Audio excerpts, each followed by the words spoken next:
You're throwing away everything we built for you." My father's voice echoed through our family's Manhattan penthouse, sharp with disappointment. "A farmer? Have you lost your mind, Alexander?" I stood by the floor-to-ceiling windows, looking out at the city sprawl below. Behind me, my entire family had gathered for what they thought would be a celebration of my acceptance to Harvard Business School. Instead, I had just announced my decision to pursue sustainable agriculture.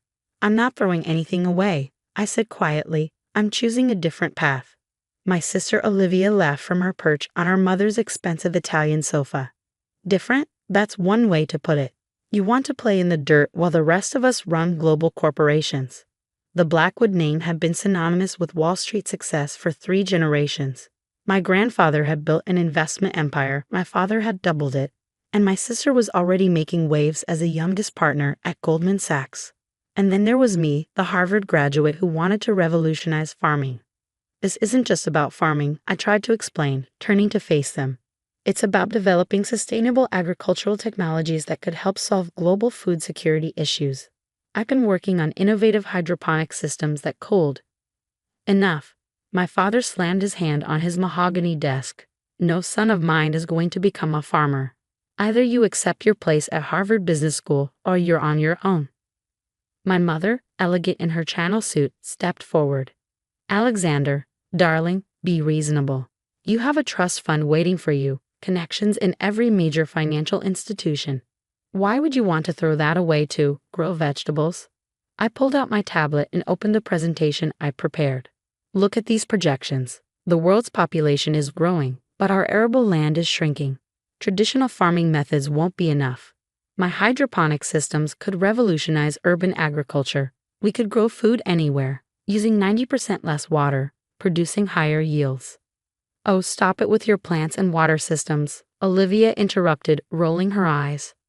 "You sound ridiculous. Just admit you're having some sort of quarter-life crisis and get over it."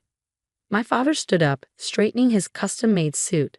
"Here's what's going to happen. You're going to call Harvard tomorrow, accept your place in the business school, and we'll pretend this foolish farming notion never happened." I took a deep breath. No. The silence that followed was deafening. "What did you say?" My father's voice had dropped to a dangerous whisper. "I said no. I'm not going to Harvard Business School. I'm going to pursue my vision for sustainable agriculture." My father's face turned red. "Then get out. Don't expect a penny from this family. Your trust fund, your allowance, your apartment, it's all gone. Go play in the dirt if that's what you want, but you're no longer a Blackwood." I had expected this reaction, but it still hurt. I looked at my mother, who turned away, at Olivia, who smirked, at my father, whose face was set in stone. "Goodbye, then," I said quietly, walking toward the elevator. As the doors closed, I heard Olivia's mocking voice. "Have fun being poor." That was 5 years ago. I left the penthouse that day with nothing but my savings from my summer internships, about $50,000 I'd kept in a separate account. It wasn't much by Blackwood standards, but it was enough to start. I rented a tiny studio apartment in Brooklyn and began working on my prototypes. During the day, I consulted for small organic farms, learning everything I could about practical agriculture. At night, I refined my hydroponic systems, developing new technologies that could dramatically increase crop yields while minimizing water usage. The first year was brutal. I ate ramen noodles, worked 18-hour days, and dealt with countless failures. My family had cut me off completely. Even my Christmas card was returned unopened. The only person who still spoke to me was my grandfather's old gardener, Mr. Santos, who had taught me about plants when I was a child. "Your grandfather would have understood," Mr. Santos told me one day when I visited him. "He wasn't always rich, you know. He built everything from nothing, just like you're doing now." Those words kept me going through the darkest days. My breakthrough came in the second year. I had developed a vertical hydroponic system that could grow the equivalent of 2 acres of crops in the space of a shipping container. The system used advanced AI to monitor plant health, adjust nutrient levels, and optimize growing conditions in real time. I called it the EcoStack. With my remaining savings and a small loan from a local credit union, I installed the first EcoStack system in an abandoned warehouse in Brooklyn. The results exceeded even my expectations. We were producing fresh, organic vegetables in the middle of winter, using minimal water and zero pesticides. Local restaurants started noticing. Orders began coming in. Small at first, then larger. Word spread about the warehouse farm producing the best vegetables in New York. I named my company Green Tech Farms. By the third year, we had expanded to 3 warehouses. My innovative growing systems were attracting attention from sustainability experts and environmental organizations. A feature at National Geographic called Green Tech Farms, the future of urban agriculture. Then came the turning point. A major tech investor visited our main facility and was amazed by what he saw. "This isn't just farming," he said, walking through rows of perfectly grown vegetables suspended in my hydroponic systems. "This is agricultural technology at its finest." 2 weeks later, Green Tech Farms received its first major investment, $25 million to expand our operations. I used the money carefully, scaling up our technology while developing new innovations. We created smaller versions of the eco-stack for restaurants wanting to grow their own ingredients. We developed specialized systems for different types of crops. Every development was patented, every innovation protected. The company grew faster than our crops. By the 4th year, Green Tech Farms had facilities in 12 cities. Our technology was being used by major restaurant chains, hotels, and even space research organizations studying food production for long-term space missions. I kept a low profile through it all. Despite our success, I stayed in my modest Brooklyn apartment. I drove a used hybrid car. The only luxury I allowed myself was buying the building where Mr. Santos lived, ensuring he would never have to worry about rent again. Then came the day that would change everything.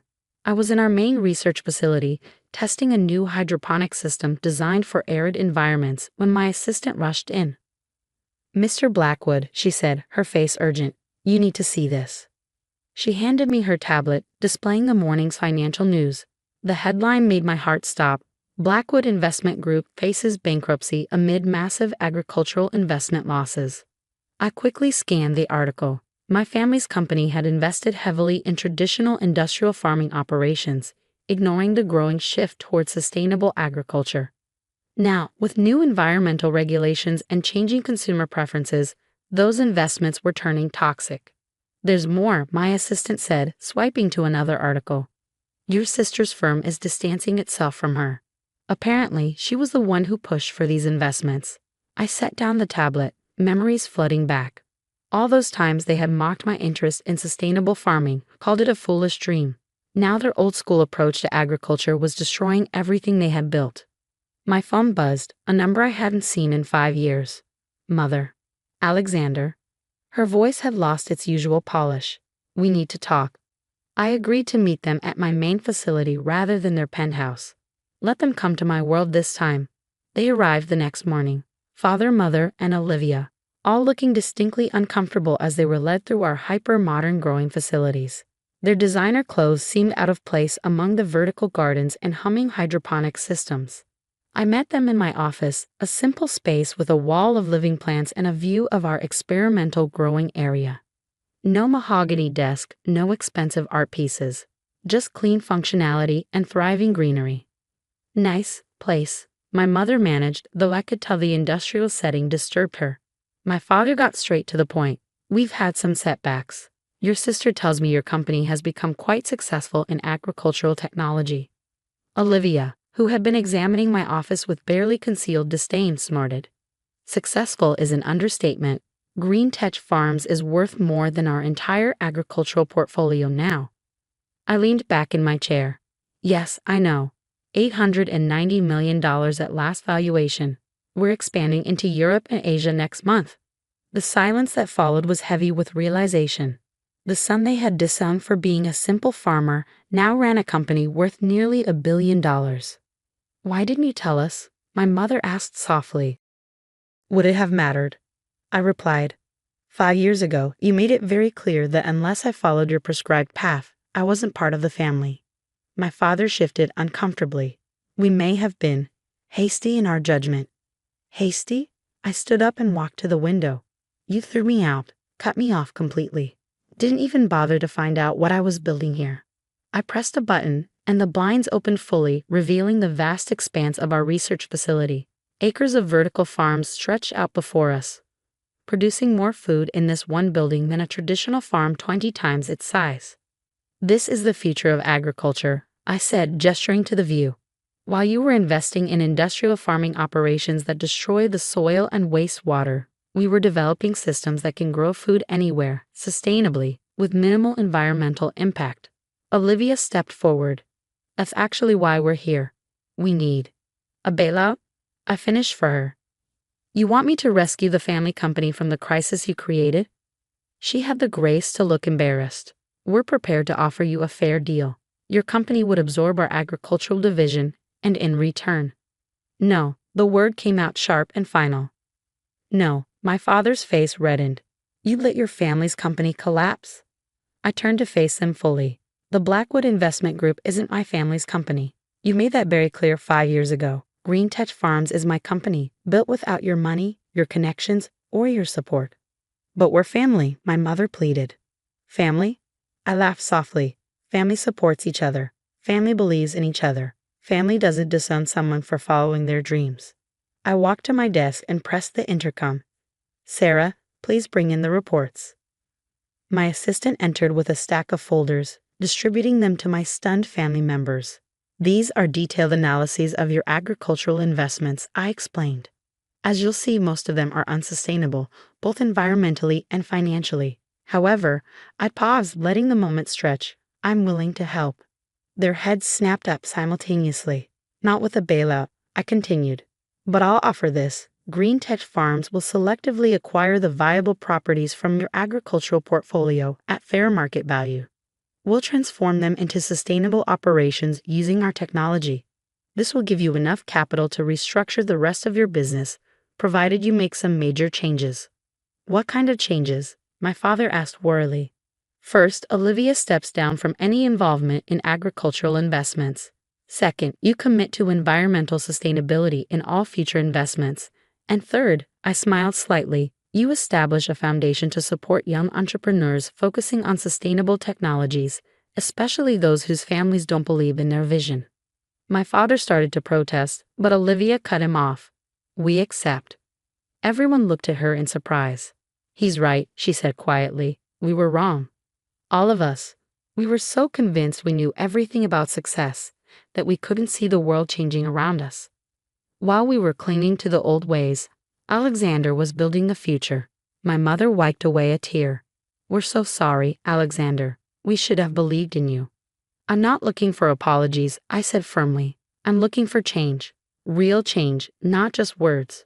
Over the next 6 months, Green Tech Farms absorbed and transformed the viable parts of Blackwood's agricultural holdings. We converted failing industrial farms into state-of-the-art sustainable operations. The Blackwood Future Innovation Foundation was established, providing grants to young entrepreneurs focused on environmental solutions. My family's company survived, though significantly humbled. Olivia found a new path, eventually joining Green Tech's board as our sustainability compliance officer, after completing an extensive environmental science course, of course. Today, Green Tech Farms is valued at over $2 billion, with operations on 4 continents. We're leading the revolution in sustainable urban agriculture, proving that you can feed the world without destroying it. My father still struggles to understand why I keep my modest apartment in Brooklyn instead of moving to a penthouse. My mother has finally stopped sending me brochures for luxury cars. And Olivia, well, she recently started growing her own herbs in one of our home hydroponic units.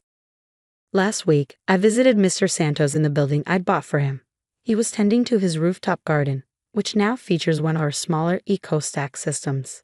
Your grandfather would be proud, he said, carefully pruning a tomato plant. Not just of your success, but of how you achieved it, by believing in yourself and your vision. I looked out over the city, where more and more rooftops are turning green with our hydroponic systems.